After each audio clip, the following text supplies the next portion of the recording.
I got saved at 8. I committed at 18, and I surrendered at 46. Hey, what's going on, everybody? Wes here from the Among the Ashes podcast, and I'm going to take just a minute and share with you guys my story and my journey. When I was born, my dad left me when I was 15 months old. My mom married a man who was very verbally, very mentally, and sometimes physically abusive to me. My mom raised us in church. I got quote-unquote saved at 8 years old and baptized at 11 or 12, but during the time that we lived with my stepdad, I only went to church so that I didn't have to work and that I wouldn't be abused.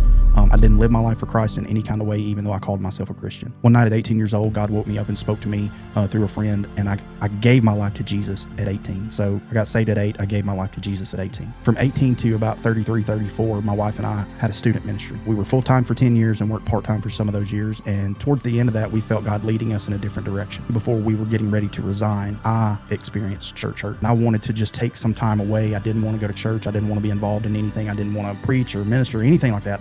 And that led to about 13 and a half years of me not going to church. Didn't read my Bible much. I was bitter because I lost the one thing that I was good at. I felt like God had ripped the carpet out from under me and just abandoned me. About September, October of 2024, which was last year, I was desperate. I had screamed at God. I had yelled at God. I had cussed at God. I had told him to leave me alone. I'd begged him to help me. And the only thing I ever felt God say in that was, I haven't moved. And when this is over, you'll understand. You see, I didn't understand why I was going through what I was going through, or why I was experiencing depression, why all these bad things were happening to me, or so it seemed. I told God, I said, if things don't change, God, I'm done. I'm going to kill myself. My mind was suffering because I didn't have the peace that I wanted, and I felt like God was not answering my prayers. The Holy Spirit spoke to me one night and he said, sit down at the head of your table and read your word and you'll find me there. So I said, what's it going to hurt? So I went and I got my Bible and I fixed my plate that night. We normally eat at the kitchen, and I walked to the dining room. My wife said, where are you going? And I said, I'm going here to read and to eat, thinking that they would follow me, and they didn't. Opened my Bible to Galatians chapter 5 and read about the fruits of the Spirit. Over the next 2 weeks, I sat by myself every night and I read. And I began to feel a peace in my life that I hadn't felt in a long time. Within a week or two of that, I get a call to be a substitute teacher in a Sunday school class for a guy that needed a break, and that turned into about 11 months. And in that 11 months, God ministered to me in ways that I can't